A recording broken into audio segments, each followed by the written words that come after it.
কথা ধারাবাহিকে অবশেষে এবি এগ্রিমেন্টের শর্ত অনুযায়ী মোটা অঙ্কের ক্ষতিপূরণ দিয়ে কলকাতায় ফিরে এলো। হ্যাঁ বন্ধুরা, কথা ধারাবাহিকের আজকের পর্বে আমরা দেখতে পাবো এবি প্রত্যয়ের মুখ থেকে সব কথা শোনে এবং সবটা শোনার পর এবি বলে আমার এভাবে হবে না, আমাকে কলকাতায় ফিরতে হবে। তখন প্রত্যয় বলে তুই যা করবি ভাবনা চিন্তা করে কর, ঠান্ডা মাথায় ভাবনা চিন্তা কর। তখন এবি বলে আর ভাবনা চিন্তা করার সময় নেই, আমি কলকাতায় ফিরছি।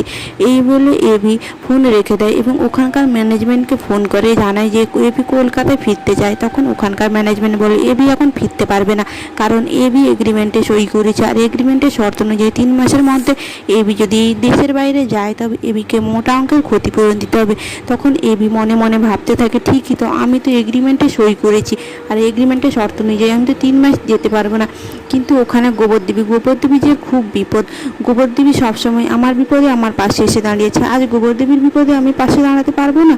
এবং এই গোবরদেবীর সব কথা ভাবতে থাকে, কথা যে ওকে বলেছিল আগে ফ্যামিলি নাকি পেশা, এবং ওই সব ভাবনা চিন্তা করে এবি সিদ্ধান্ত নেয় যে ও যত ক্ষতিপূরণ দিতে ও দিবে, কিন্তু ওকে কলকাতায় ফিরতে হবে। এবং এবি ওখানকার ম্যানেজমেন্টকে জানায় যে আমি সব ধরনের ক্ষতিপূরণ দিতে রাজি আছি, কিন্তু আমি কলকাতায় ফিরবো।